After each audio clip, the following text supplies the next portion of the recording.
प्रणाम भाभी। बाकी आज ऐसा लग रहा है कि मैंने किशन को पहले ही बोला था, किशन जी आज मैं गाने नहीं आ रही हूँ, मैं बस अपने परिवार में आ रही हूँ। लेकिन वही है ना कि कलाकारों को माइक दीजिए और गाना ना गाए, ये तो हो ही नहीं सकता है। बाकी आज ये गीत जो मैं अभी गाने जा रही हूँ, ये भैया भाभी पे तो डेडिकेटेड है ही है। ये हमारे किशन जी के हमरा तरफ से बा।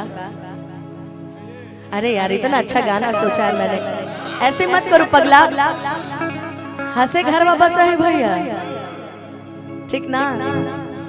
घर भर के जिम्मा सैया, अरे हमारे कपार बा कि देह में बदौर देने चढ़ल बुखार बा कि बात बुझाना था, कि बात बुझाना था। हाउ कहा गए, अच्छा है बुलेट वाला आदमी यहाँ है। कि बात बुझाना था, हो जाए नाराज रजो, धोखेबाज रजो, उड़न बाज रजो।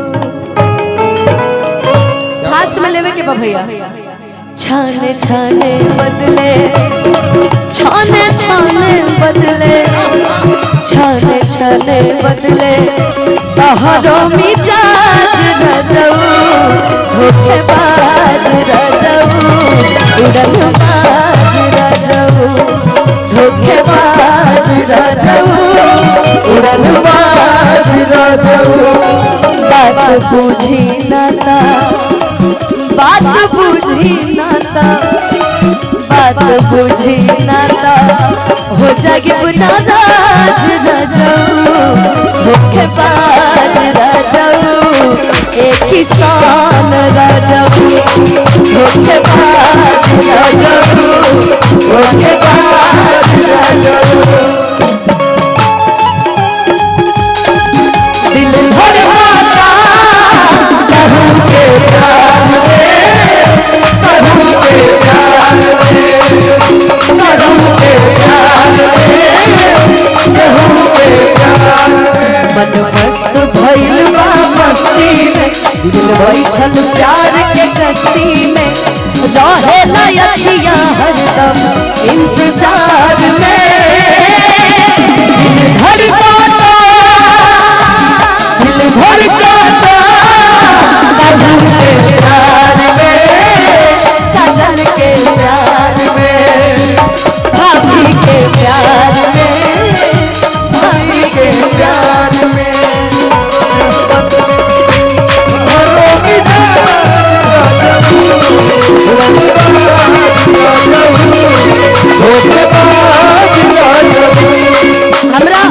बता बस समर भाई हमार ढेर खटावेला मंच पर, यही से थक गए हो। बाकी मुस्कान जानू रही, अनुपमा कहीं है तो आई है ना। अरे सॉरी हो जाता है, हम लोग ब्लैक ब्लैक पहने ना भैया, क्षेत्रवाद वाला प्यार है ये। सासू जी से लहरा लाता हो तो रोज कांडवा, सासू जी से लहरा लाता रोज रोज कांडवा। पहलंगे पर बैठल बैठल पूरत डिमांड बा, पहलंगे पे बैठल बैठल। हेलो किशन पांडे जी इधर आइए, ये गाना हम आप ही के लिए गा ही रहे हैं। ये जा रहे हैं, आप जा रहे हैं नहीं तो अभी खाना, अच्छा हम बोला बतरे ना खइल हो, अब तू बाद में खइबो। लेकिन ए सौरभ भैया ऐसे जो बने पढ़ैया, पढ़ के देखो जी सैया, प्रेम के ढाई अक्षर हो।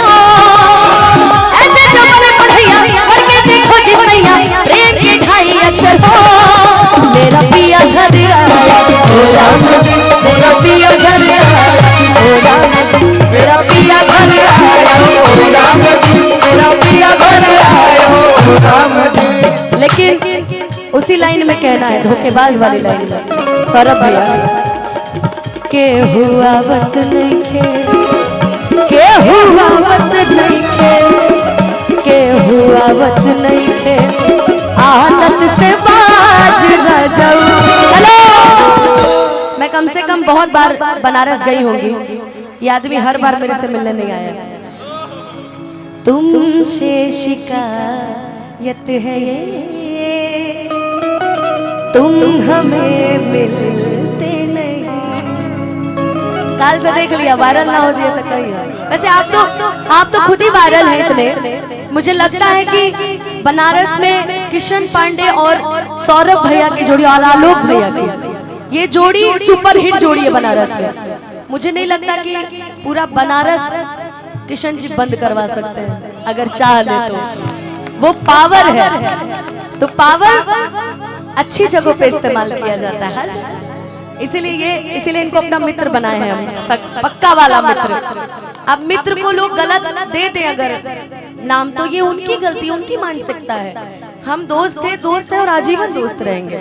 किसी के केहू के बोलना से होए कुछ नहीं होने वाला जीवन में। लेकिन आपके लिए कहूंगी कि केहू, अब इनको बोलिए कि जब मैं बनारस जब आ जाए करे यार, कभी टकले हो जाते हैं, कभी फोन बंद कर लेते हैं, क्या है ये सब कि केहू।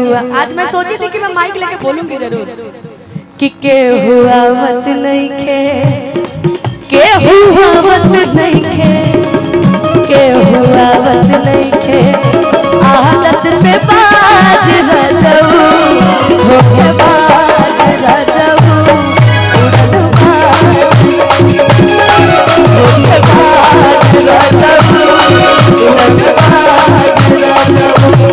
छने छने बदले तोहरो मिजाज रजऊ, धोखेबाज रजऊ, उड़नबाज रजऊ,